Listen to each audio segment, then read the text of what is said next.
తను జెన్యున్ అనిపిస్తుంది.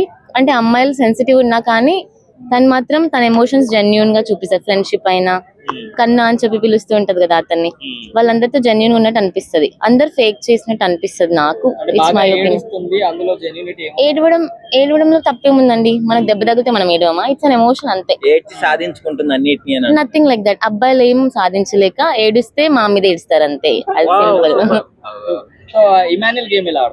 Yeah, Emmanuel there is no doubt he is the number 1 player. ఆయనకే వస్తుంది పక్కా.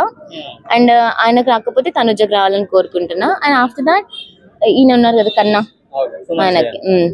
సుమన్ శెట్టి కాదండి, తనుజ కన్నా అన్నయ్య అని పిలుస్తారు చూడండి, భరణి గారు అందులో విలన్. కానీ actually he is a very gentleman. ఆయనకు రావాలని నేను మనస్ఫూర్తిగా కోరుకుంటున్నాను. ఈ ముగ్గురు ఎవరికి వచ్చినా I'll be happy. Suman Shetty గారికి యా, యాక్చువల్లీ ఆయన ఓపెన్ కావడానికి కొంచెం టైం పట్టింది.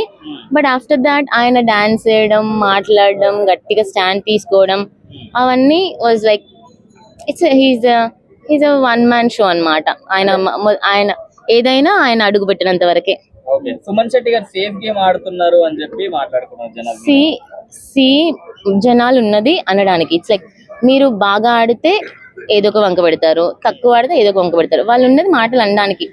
ప్రతి ఒక్కరికి ఒక వే ఉంటుంది, అలానే వాళ్ళు ఆడుతూ ఉంటారు అంతే. మీరు కమెంట్ ఎన్నైనా చేసుకోవచ్చు, ఒపీనియన్ అది మీ పర్సనల్ ఒపీనియన్. కానీ ఆయన ఆడేది ఎవరి విధానం వాళ్ళది అంతే.